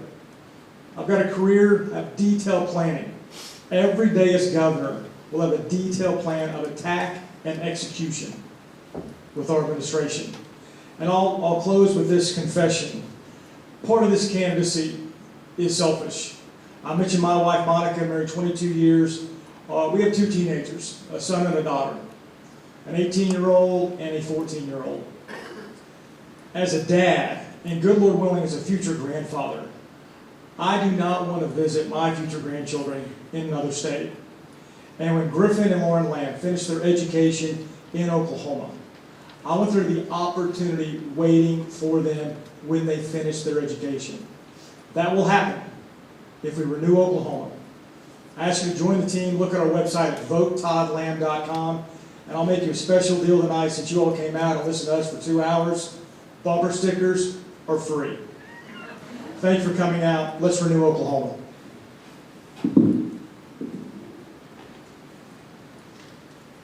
I want to again thank the Chamber and the university and all the people with the university, the OSU TV guys who helped put this on, and again the Oklahoma Academy for this wonderful series of forums. My name's Chris Powell. I'm a libertarian, and I do want to say that I think that all of your available options in this race, any single one of them, would be better than what we've had for the past 8 years. I will also say I think that's a pretty low bar to hurdle. But what we have seen is the two establishment parties each offering competing plans and ideas about how they are going to tell all of you, all of us here in the state, how we're going to do things. The Libertarian Party offers a different vision. Our idea is to let you do more things the way that you see fit to promote, as the root word of libertarian is, liberty. Your ability to run your life the way that you think, so long as you're not harming anybody else. That's a voice, that's an idea, that's a philosophy that has not been represented by the two establishment parties, who are all about increasing control of your social, the social aspects of your life, or the economic aspects of your life, or all too frequently both. We are an alternative that you have not had. We're going to be on your ballot. There's going to be more than just for this race. There's going to be libertarians in other races. And I hope you will look us up and give us consideration and think about using us to help reclaim power over your life from the politicians down at 23rd and Lincoln. Thank you. I'm a former assistant insurance commissioner for Oklahoma, a state prosecutor, and a U.S. attorney appointed by President Ronald Reagan to handle the county commissioner scandal back in the 80s. How effective are we doing in doing the audits we're doing today? How is it that the state health department ended up with over 30 million plus misappropriated? How is it we have misappropriation in the agriculture department and in the tourism department? Why is it that months ago, the chairman of the board of the Turnpike Authority brought his director to come and talk to me to try to convince me there was no need for me to be talking about an independent audit of the Turnpike, that they do legitimate in-house audits? Why would he do that? Why did he resign 2 months later when I told him as governor one of the first things I would do is request an independent audit of the Turnpike, and it would be a forensic audit and all the cover would come off? He resigned 2 months later. I can't say that's why, but he's been there for 8 years as chairman of the board. Another thing we have to deal with is immigration. It's costing the state of Oklahoma today $464 million a year. My position is that they need to become citizens. They need to become helpful to our communities. They need to pay taxes. We need to quit spending money that we shouldn't be spending, or they need to go home. That's my position. We've got to have a governor that has the will to make tough decisions. I've had to make them as U.S. attorney and as a state prosecutor. I will make them as governor of Oklahoma. We're like a ship going in a circle today with no captain. We need a captain directing our state and leading our state. As governor of Oklahoma, I will do that. Thank you very much.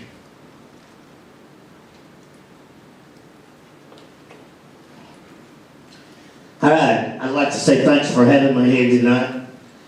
You know, I'm a little bit different than everybody else. I'm not in a suit. I ain't going to take my earrings out, and I ain't going to cut my hair or anything else because I'm not going to be fake. I come from out in the rural area. I know what's wrong. I live in the real world. I know how to fix it. We've let corporate America do this for how long now?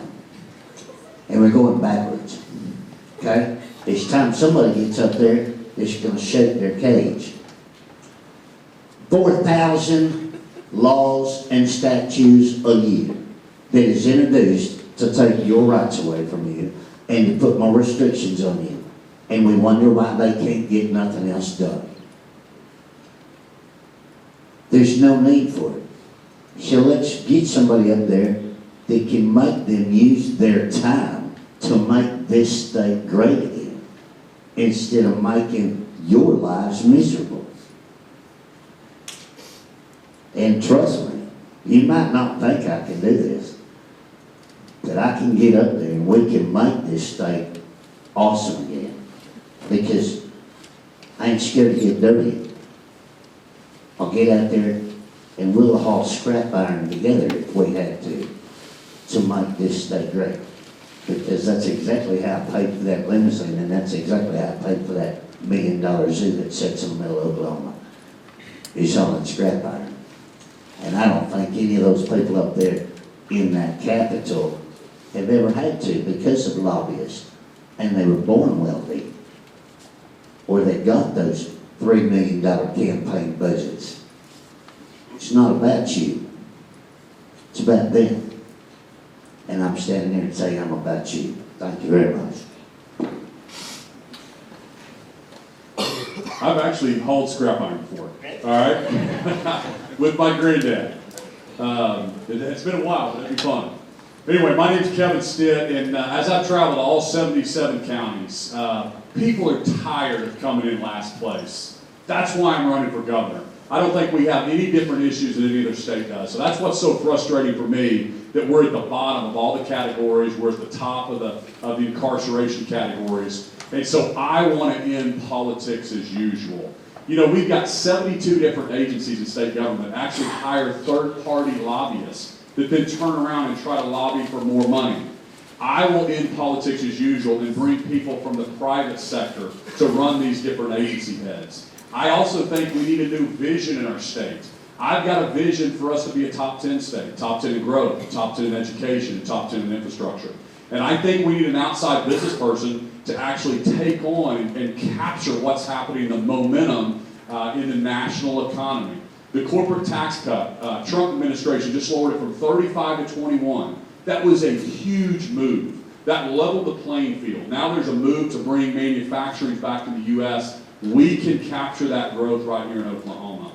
So if you want an outsider, that's why I'm running for governor, is because I just don't think that the guys that got us in this mess can get us out of it. And so I'm asking for your vote on June 26th. You can go to stittforgovernor.com, and let's go win this. I also want to thank the audience that came here tonight. It's been great spending time with you. And I want to introduce my wife, Terry. Terry, stand up. I know she doesn't want to. She's not going to, apparently. But she waved. Thank you, Terry. You probably have some idea just how taxing running for governor is on the candidate. I assure you, it is more difficult for the spouse that has heard my speeches and my talking points probably hundreds of times by now, and continue to smile and nod her head so lovingly. Terry and I have been on this journey together. We have crisscrossed the state multiple times by now. We've both had people cry on our shoulders, sometimes in despair about the state or state government, sometimes just about the abrasive nature of the state legislature.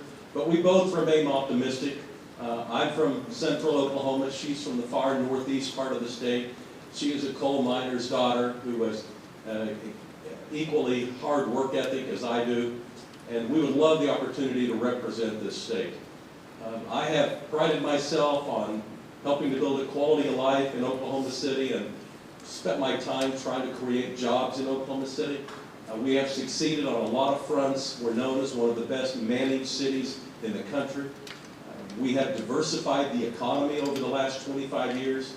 We're down to just 3% of our employee base in oil and gas. The state needs to diversify its economy and its revenue streams as well. We have a website. It's Mick2018.com. If you'd like to join our army of volunteers, if you'd like a yard sign, just give us your address and a yard sign will magically show up in your yard on an upcoming day. Thank you again for coming tonight. If elected, I'll work hard to be your governor.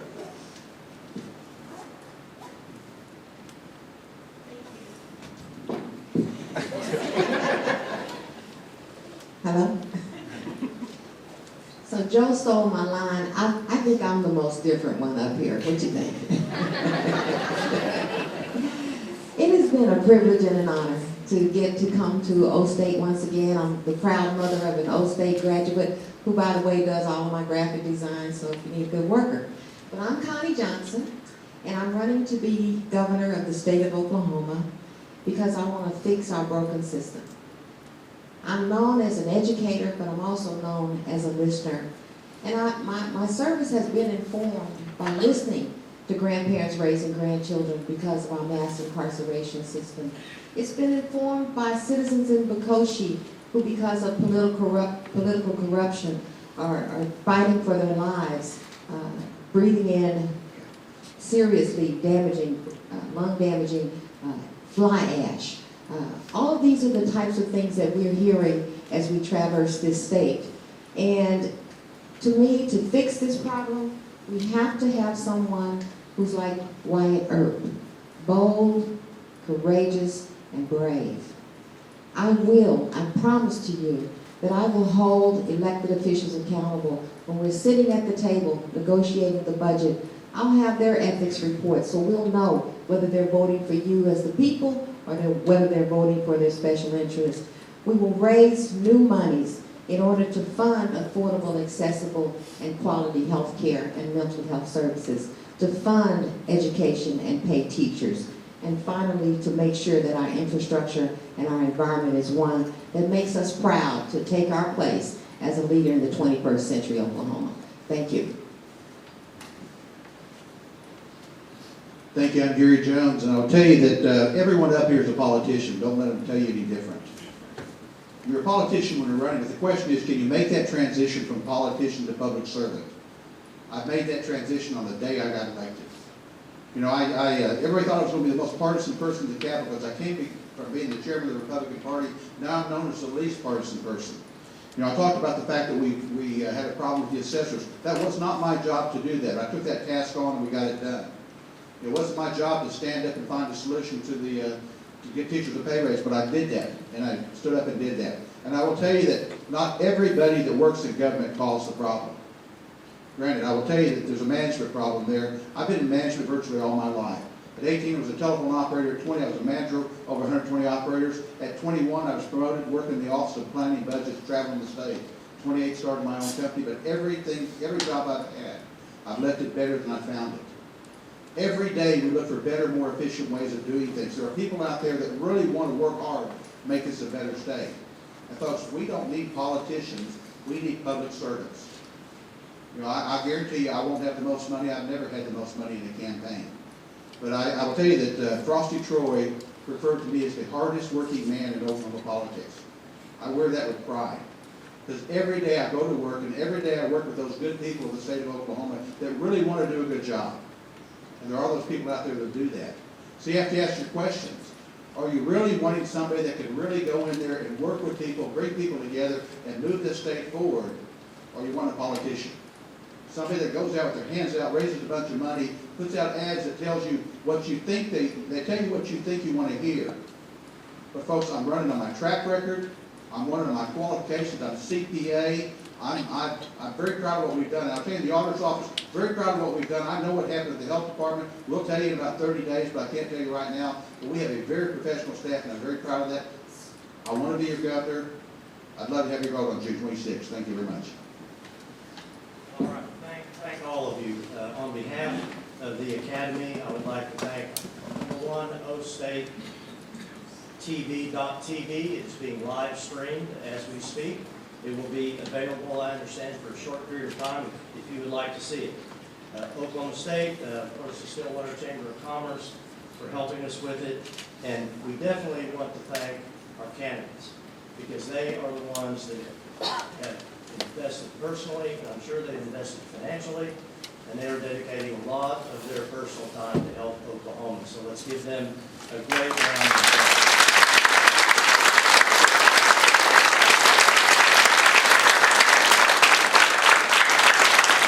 I want to thank everyone that came today, and especially Julie Knudsen. And I have to say that, excuse me, all of the topics that have been brought up today by these candidates are issues that the Academy has addressed diligently through its town hall process. Our process is 3 to 4 days long. Everybody meets, they take the topic, they take research, very good research, and these are Oklahomans from across the state that debate and have civil discourse and talk about these issues and come up with recommendations. And we make these recommendations to the governor and to the legislature and provide that information to them